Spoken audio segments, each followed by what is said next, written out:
नमस्कार, आप देख रहे हैं समाचार। आपके साथ मैं हूं पराक्रम सिंह शेखावत। बताएंगे आपको इस वक्त की बड़ी खबरें। समाचार की शुरुआत सुर्खियों के साथ। प्रधानमंत्री नरेंद्र मोदी गुजरात दौरे पर सोमनाथ मंदिर में करेंगे पूजा अर्चना, साथ ही करेंगे मंदिर ट्रस्ट की बैठक की अध्यक्षता।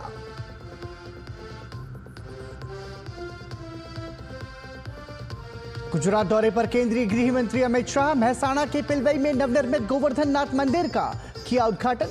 शेठ जीसी हाई स्कूल के विद्या भवन और सांस्कृतिक भवन का भी लोकार्पण।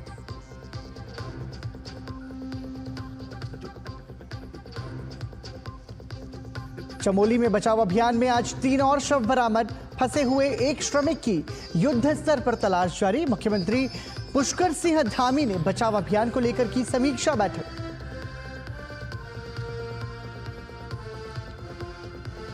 दो अलग अलग राज्यों के मतदाताओं के हो सकते हैं समान एपिक नंबर। चुनाव आयोग ने किया स्पष्ट, एपिक नंबर का समान होना फर्जीवाड़ा नहीं। भविष्य में इस तरह के मामले से बचने के लिए प्रत्येक मतदाता को मिलेगा यूनिक एपिक नंबर। और इजरायल ने गाजा पट्टी में सहायता आपूर्ति पर लगाई रोक। शनिवार को संघर्ष विराम का पहला चरण समाप्त होने के बाद उठाया कदम।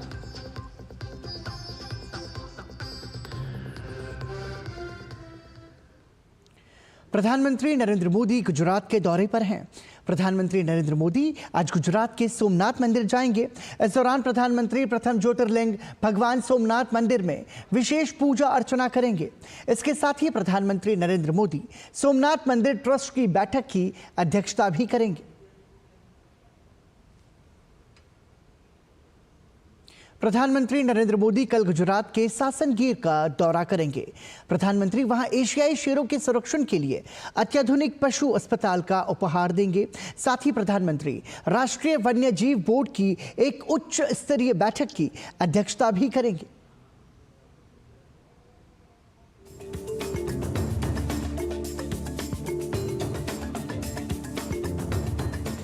3 मार्च को विश्व वन्यजीव दिवस पर प्रधानमंत्री नरेंद्र मोदी गुजरात के सासनगीर का दौरा करेंगे। वहां पीएम एशियाई शेरों के संरक्षण से जुड़ी पहल का शुभारंभ करेंगे। इनमें सबसे प्रमुख है सासन में एक अत्याधुनिक पशु अस्पताल की स्थापना। ये केंद्र राष्ट्रीय वन्यजीव रोग निदान केंद्र के रूप में कार्य करेगा। पीएम मोदी राष्ट्रीय वन्यजीव बोर्ड की एक उच्च स्तरीय बैठक की अध्यक्षता भी करेंगे। बैठक में विभिन्न राज्यों के प्रतिनिधि, एनजीओ और वन्यजीव विशेषज्ञ शामिल होंगे। इसका मुख्य उद्देश्य वन्यजीव संरक्षण के लिए नीतियों को और मजबूत करना है। प्रधानमंत्री शासन के वन कर्मचारियों से संवाद भी करेंगे। पीएम जमीनी स्तर पर संरक्षण रणनीतियों को और प्रभावी बनाने के तरीकों पर चर्चा करेंगे। वन्यजीव संरक्षण की दिशा में केंद्र की मोदी सरकार ने लगातार प्रयास किए हैं। पीएम की पहल और प्रतिबद्धता का परिणाम है कि इस क्षेत्र में जमीनी स्तर पर सकारात्मक बदलाव संभव हो रहा है। विश्व वन्यजीव दिवस के अवसर पर भारत एक बार फिर साबित कर रहा है कि संरक्षण केवल किसी एक जीव प्रजाति की रक्षा नहीं, बल्कि पूरी प्रकृति के संतुलन को सुरक्षित रखने का संकल्प है, आज और आने वाली पीढ़ियों के लिए। भारत एशियाई शेरों की दीर्घकालिक संरक्षण की दिशा में महत्वपूर्ण कदम उठा रहा है। गुजरात का गिर वैश्विक स्तर पर संरक्षण प्रयासों के लिए एक मॉडल बनने जा रहा है। कैमरा पर्सन शिव के साथ मैं तापस भट्टाचार्य, दूरदर्शन समाचार, गिर नेशनल पार्क, गुजरात से। उत्तराखंड के चमोली में हिमस्खलन में फंसे लोगों की तलाश में सेना द्वारा जारी सर्च ऑपरेशन के दौरान आज 3 और शव बरामद किए गए। हालांकि सेना द्वारा दी गई जानकारी में बताया गया कि अभी भी एक श्रमिक के लापता होने की खबर है और सर्च ऑपरेशन जारी है। दरअसल इससे पहले उत्तराखंड के चमोली में हिमस्खलन में फंसे 53 श्रमिकों को बाहर निकाल लिया गया है। इनमें से 7 श्रमिकों की मौत हो गई है।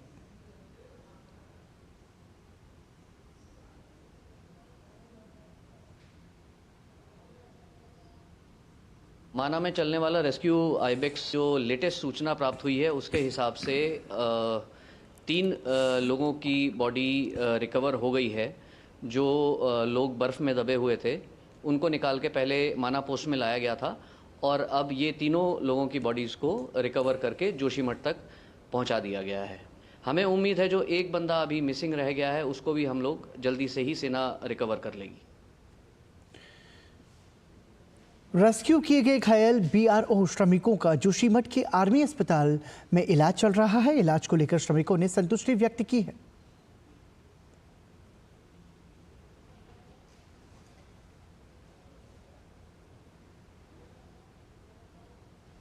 ये मॉर्निंग टाइम जैसे हम सो के उठे हैं ना, तो ऊपर से एकदम बर्फबारी का पूरा वो आया है ग्लेशियर, और जैसे ही हम उसमें से निकलने वाले थे इसी में तो टैंक हमारा जो वो था ना, वो कंटेनर, उसको बिल्कुल पलटा ले गया। कंटेनर नीचे गया तो आर्मी वालों ने हमको रेस्क्यू किया वहाँ से।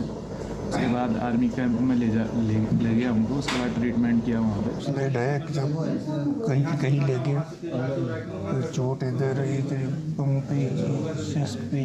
बढ़िया है सर, ट्रीटमेंट तो पूरा अच्छा मिला सर यहाँ पे।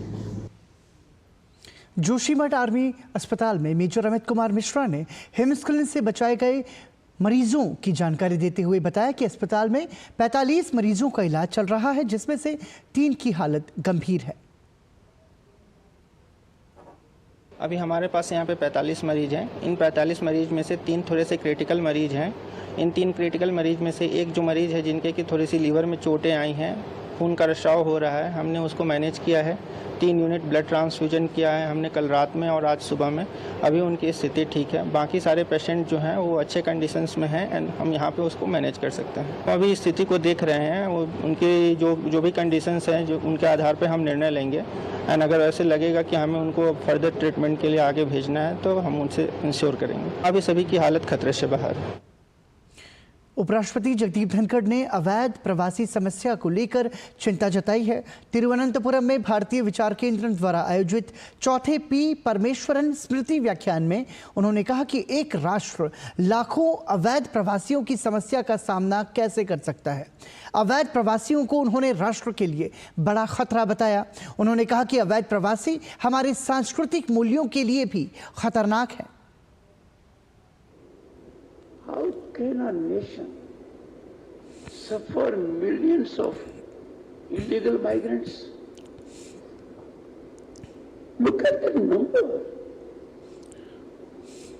Look at the danger they bring to this country. These people come, make demand on our employment, on our health, on our education sectors, and then become a factor in electoral politics. It is very urgent. This has to be addressed. Every Bharatiya must be stirred to face this challenge. Unchecked flow is threatening our culture also. केंद्रीय गृह मंत्री अमित शाह ने आज महसाणा जिले के पिलवई में नवनिर्मित गोवर्धननाथ मंदिर का उद्घाटन किया। उन्होंने मंदिर में पूजा भी की।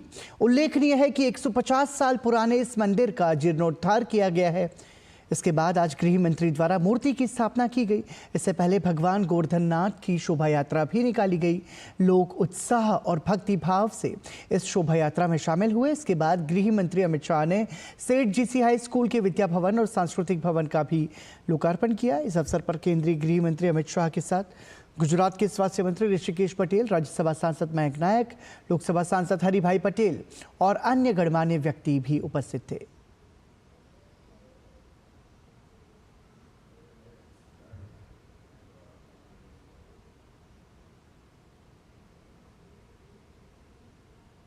केंद्रीय गृह मंत्री अमित शाह ने गुजरात के महसाणा में सेठ जीसी हाई स्कूल में विद्या भवन और सांस्कृतिक भवन का उद्घाटन किया। महाराष्ट्र के जलगांव में केंद्रीय खेल राज्य मंत्री रक्षा खडसे की बेटी के साथ छेड़छाड़ की घटना को लेकर जलगांव के मुक्ताई नगर पुलिस थाने में पुलिस ने विभिन्न धाराओं में मामला दर्ज कर लिया है। केंद्रीय मंत्री रक्षा खडसे ने बताया कि महाशिवरात्रि के दौरान कोटली गांव में संत मुक्ताई यात्रा में उनकी बेटी के साथ छेड़छाड़ और अभद्रता की गई। इस मामले में मोबाइल द्वारा वीडियो कॉल किए जाने की बात भी प्रारंभिक जांच में सामने आई है। हालांकि पुलिस इस मामले पर ज्यादा कुछ भी कहने से बच रही है। घटना के समय पीड़ित के साथ अंगरक्षक मौजूद थे और उनके हस्तक्षेप के बाद मामला काफी बिगड़ गया। पुलिस निरीक्षक नागेश एन मोहिते ने बताया कि जिन 4 आरोपियों के खिलाफ मामला दर्ज किया गया है, इसमें अनिकेत नामक आरोपी के खिलाफ पहले भी इस तरह के मामले दर्ज हैं। इधर महाराष्ट्र के मुख्यमंत्री देवेंद्र फडणवीस ने भी इस मामले में आरोपियों के खिलाफ सख्त कार्रवाई का आश्वासन दिया है। उन्होंने ये भी कहा कि सार्वजनिक स्थानों पर महिलाओं की सुरक्षा से किसी भी कीमत पर समझौता नहीं किया जाएगा।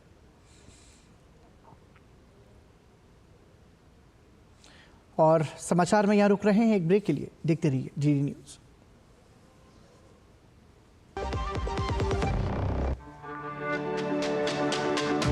मेरी पसंद, मेरी पसंद, मेरी पसंद, मेरी पसंद, हमारी पसंद, हम सबकी पसंद। मजबूत देश का मजबूत सरिया होंगे स्टील। 2 अलग-अलग राज्यों के मतदाताओं के समान एपिक नंबर होने और एक समान होने के मामले पर चुनाव आयोग ने स्पष्टीकरण दिया है। आयोग ने बताया कि एपिक नंबर समान हो सकते हैं, लेकिन दोनों मतदाताओं के लिए विधानसभा निर्वाचन क्षेत्र और मतदान केंद्र सहित अन्य विवरण अलग अलग हैं। ऐसे में मतदाता अपने निर्धारित मतदान केंद्र पर ही वोट डाल सकता है, जहां मतदाता सूची में उसका नाम दर्ज है। हालांकि आयोग ने भविष्य में किसी भी आशंका को दूर करने के लिए पंजीकृत मतदाताओं को यूनिक एपिक नंबर आवंटित करने का निर्णय लिया है। डुप्लीकेट एपिक नंबर के किसी भी मामले को एक यूनिक एपिक नंबर आवंटित करके ठीक किया जाएगा। इस प्रक्रिया के लिए इरोनेट 2.0 प्लेटफॉर्म को अपडेट किया जाएगा। दरअसल कुछ सोशल मीडिया पोस्ट और मीडिया रिपोर्ट्स में समान एपिक नंबर का मामला सामने आया था, जिस पर चुनाव आयोग ने संज्ञान लेते हुए यह स्पष्टीकरण जारी किया।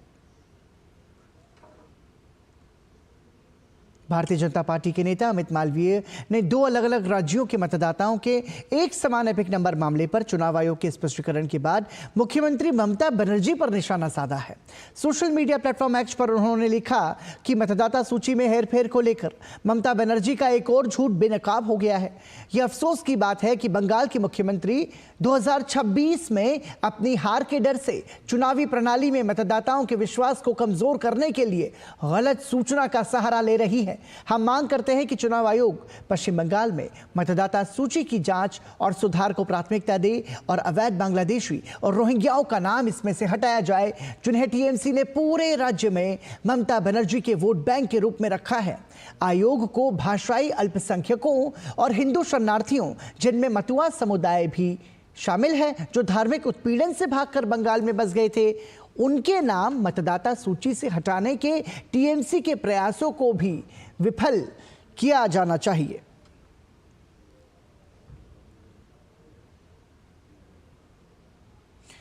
वहीं संभल में शाही जामा मस्जिद हिंसा मामले में न्यायिक आयोग टीम ने 2 दिन में 45 लोगों के बयान दर्ज किए हैं। जनपद संभल में पिछले वर्ष 24 नवंबर को शाही जामा मस्जिद के दूसरे सर्वे के दौरान हिंसा हो गई थी, जिसमें 4 लोगों की मौत हो गई थी, जबकि 29 पुलिसकर्मी घायल हुए थे। न्यायिक आयोग की टीम ने पहले दिन एडीएम संभल सहित 29 लोगों के बयान दर्ज किए थे, जबकि आज दूसरे दिन भी न्यायिक आयोग की टीम ने पीडब्ल्यूडी गेस्ट हाउस में संभल हिंसा से संबंधित लोगों के बयान दर्ज किए। आज बयान दर्ज करने वालों में जिलाधिकारी संभल डॉक्टर राजेंद्र पेंसिया, उप जिलाधिकारी संभल वंदना मिश्रा, डॉक्टर्स और आम लोगों ने भी अपने बयान दर्ज कराए हैं।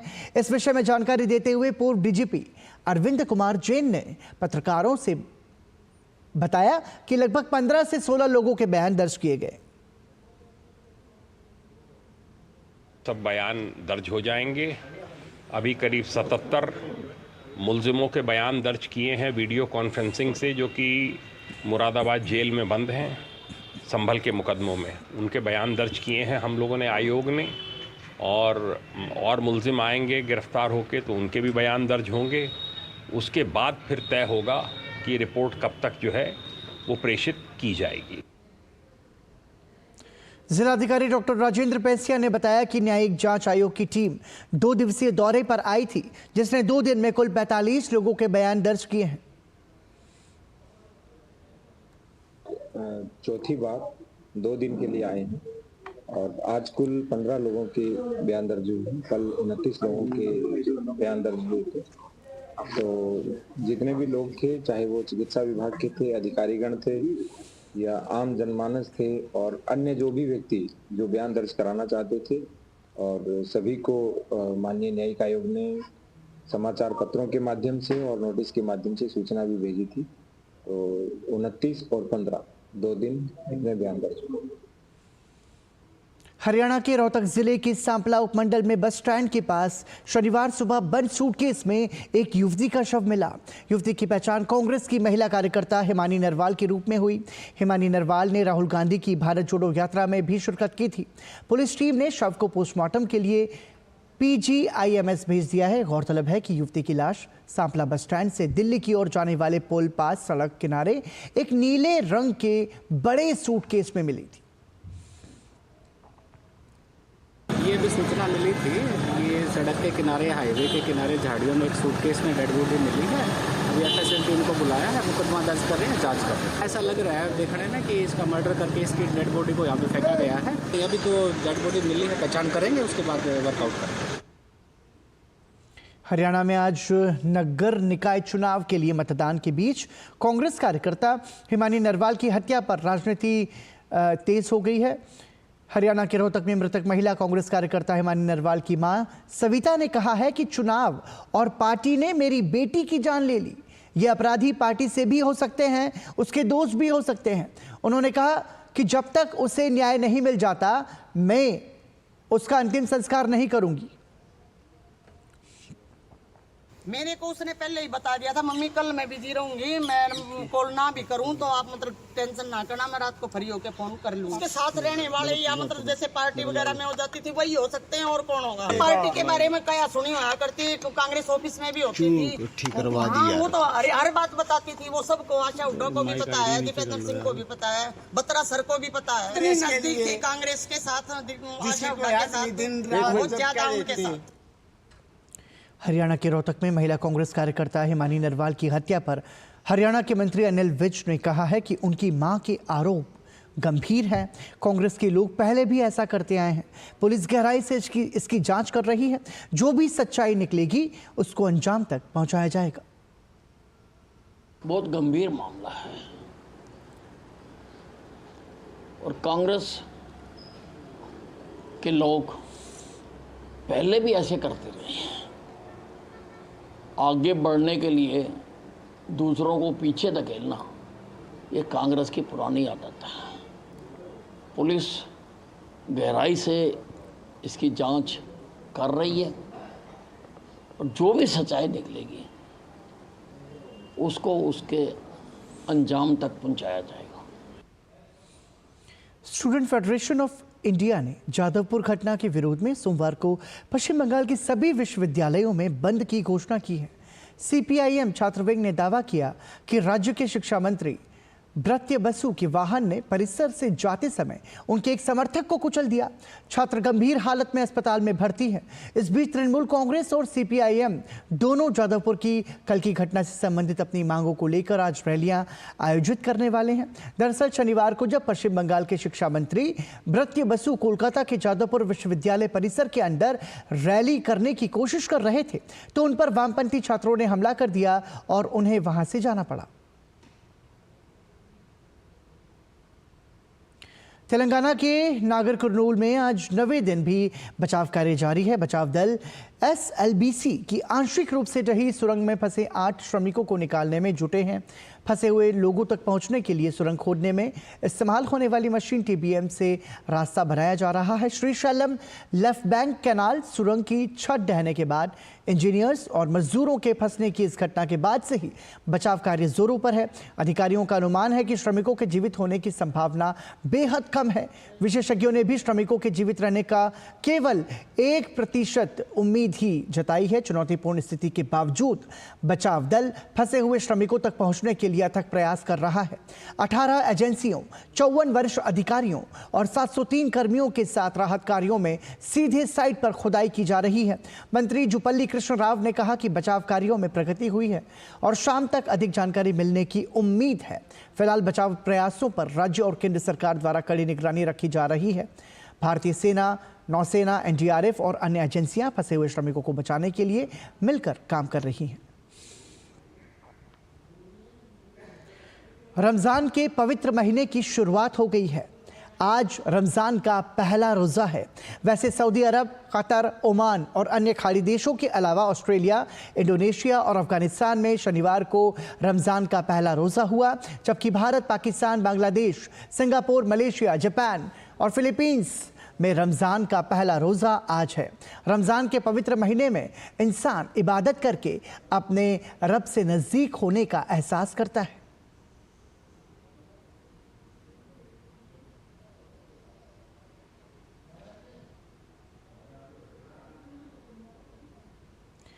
प्रधानमंत्री ने देशवासियों को रमज़ान की बधाई दी है। प्रधानमंत्री ने अपने सोशल मीडिया प्लेटफॉर्म एक्स पर पोस्ट करके लिखा, रमज़ान का पवित्र महीना शुरू हो रहा है। उम्मीद है ये हमारे समाज में शांति और सद्भाव लेकर आएगा। ये पवित्र महीना चिंतन, कृतज्ञता और भक्ति का प्रतीक है। साथ ही हमें करुणा, दया और सेवा के मूल्यों की भी याद दिलाता है। रमज़ान मुबारक। उत्तर प्रदेश के पर्यटन और संस्कृति विभाग के अंतर्गत वैदिक शोध संस्थान अयोध्या द्वारा आयोजित 2 दिवसीय अंतर्राष्ट्रीय रामायण कॉन्क्लेव कार्यक्रम का भव्य शुभारंभ हुआ।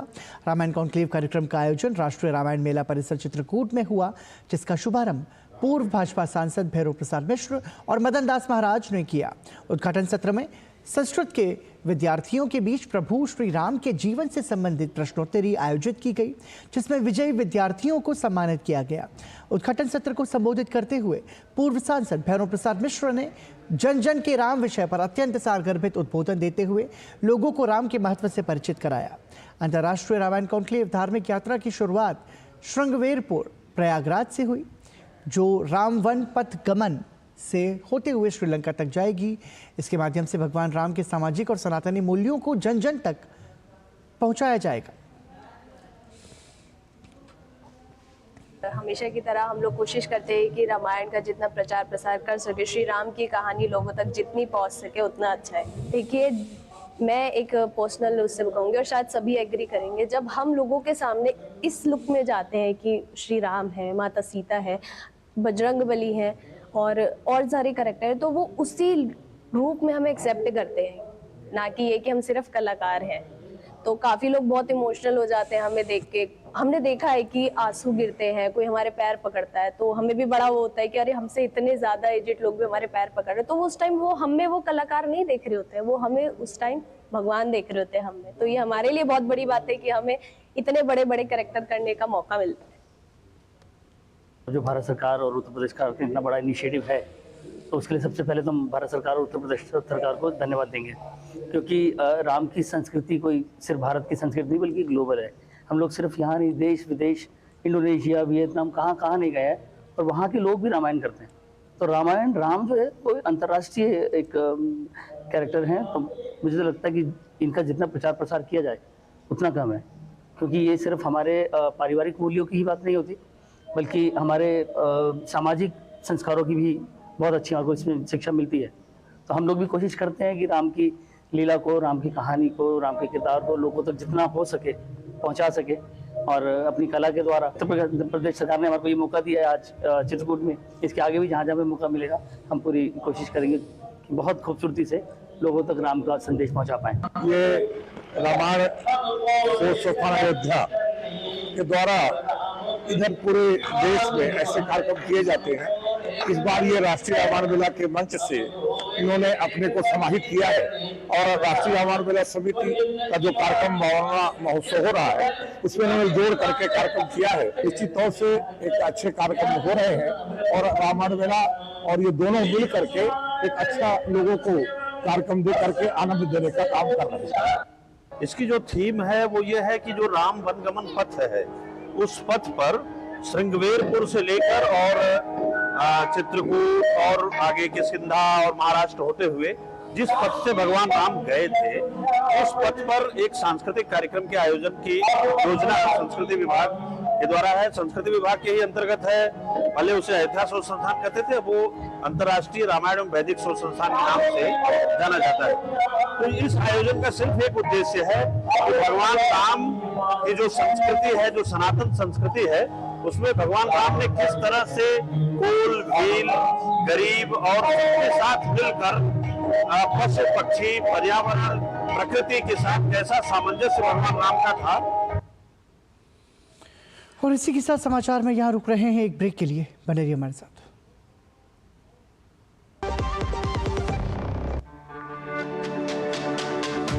मेरी पसंद, मेरी पसंद, मेरी पसंद, मेरी पसंद, हमारी पसंद, हम सबकी पसंद। मजबूत देश का मजबूत सरिया होंगे स्टील। ब्रेक के बाद एक बार फिर आपका स्वागत। आप देख रहे हैं समाचार। फिट इंडिया अभियान के तहत आज राजधानी दिल्ली में मेजर ध्यानचंद स्टेडियम से साइकिलिंग मैराथन का आयोजन किया गया। पूर्व भारतीय क्रिकेटर और हरियाणा पुलिस में डीएसपी जोगिंदर शर्मा ने fit India Sunday online cycle कार्यक्रम में हिस्सा लिया। जोगिंदर शर्मा ने फिटनेस के नजरिए से इस पहल की सराहना की।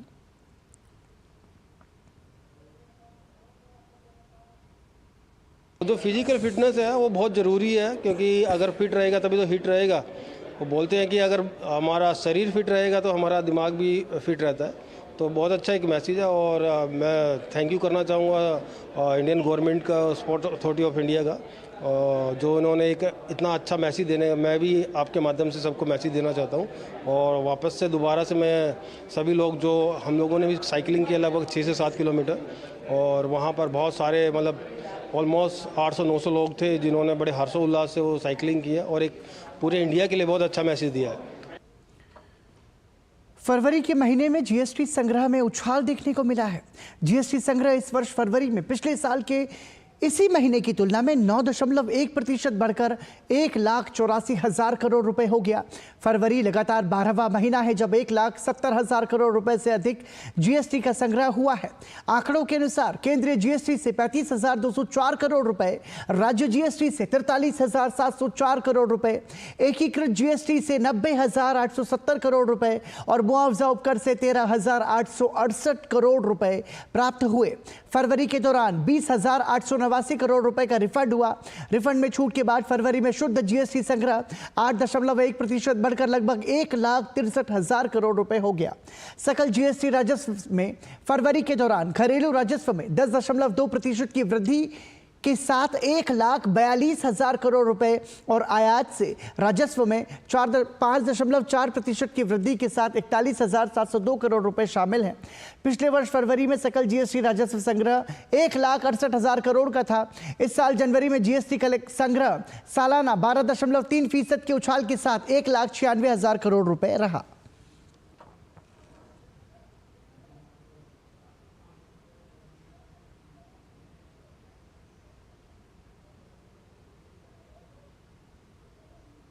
चैंपियंस ट्रॉफी क्रिकेट प्रतियोगिता में ग्रुप ए के अपने आखिरी मुकाबले में आज दुबई में भारत और न्यूजीलैंड आमने सामने हैं। मैच में न्यूजीलैंड ने टॉस जीता और पहले गेंदबाजी करने का फैसला लिया। ताज़ा समाचार मिलने तक भारत ने 3 विकेट के नुकसान पर 127 रन बना लिए हैं। आउट होने वाले बल्लेबाज रहे शुभमन गिल, जो मैट हेनरी की गेंद पर 2 रन बनाकर ही एलबीडब्ल्यू हुए। इसके कुछ देर बाद ही कप्तान रोहित शर्मा का विकेट भी सामने आ गया, जो 15 रन बनाकर काइले जेमिसन का शिकार बने। वहीं विराट कोहली के रूप में भारतीय टीम को तीसरा झटका लगा। कोहली 11 रन के स्कोर पर मैट हेनरी का शिकार हुए। इस मैच के लिए भारतीय टीम में सिर्फ एक बदलाव किया गया है। हर्षित राणा की जगह वरुण चक्रवर्ती को प्लेइंग 11 में शामिल किया गया। वहीं न्यूजीलैंड की टीम ने डिवॉन कॉनवे की जगह पर डेरेल मिचेल को शामिल किया है। भारत और न्यूजीलैंड दोनों पहले से ही सेमीफाइनल में हैं। ऐसे में यह मुकाबला दोनों टीमों को सेमीफाइनल से पहले एक अच्छी तैयारी के रूप में मंच देगा। साथ ही साथ इस मैच का नतीजा इस बात को सामने रखेगा कि ग्रुप ए से कौन सी टीम शीर्ष पर रहेगी।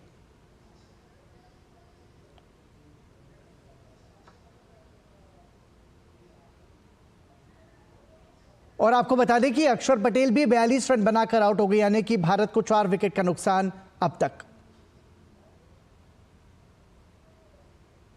और इसी के साथ ही समाचार में अभी के लिए इतना ही। दीजिए अनुमति। नमस्कार।